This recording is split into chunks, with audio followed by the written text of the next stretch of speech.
sila kung papaanong mangawat ng pira ng bayan. Busy sila kung papaano silang magtanim ng kung ano-anong mga itatanim nila para lang sila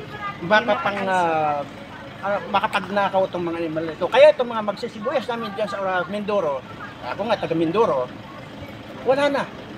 Kung aani man ang mga taga Mindoro natin, nakatiwangwang yung ani nila kasi wala namang tulong ang gobyerno talaga. Ito yung ano pa ba ang pwede nang asahan sa bangag na tao, ikaw ba?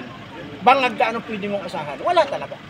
Kaya, nako, wala na. Kung walang magbibigay ng mga permit dito sa mga animal na mga na ito, doon na tayo sa EDSA diretso. Yun na i-organize natin. EDSA na tayo. Yan. EDSA na lang, EDSA. EDSA na. Medyo na. May isang kumakalat po na video na may organizer Oriental Media po na para kay Mark Baduslos at sa walang kwenta rin na nagbibigay sila ng ayuda ito sa proud speaker daw. Tanggap-tanggap well, iba po kasi dahil dinadala talaga nila yung mga gutom na.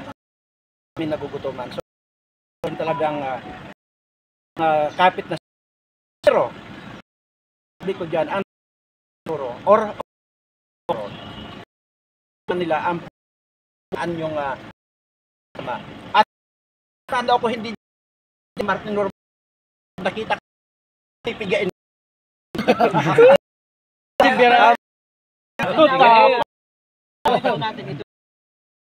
ay hindi wala pong pagbabanta dahil ang sinasabi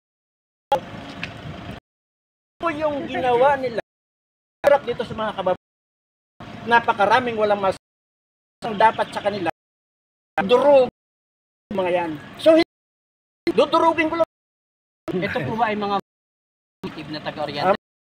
Native na pero lamang yan po yung karamihan dyan kaya nga po yung hindi ko dyan lang kayo harang-harang dito susumpitan nyo na para hospital lang ang ating i-request na para sa Marcos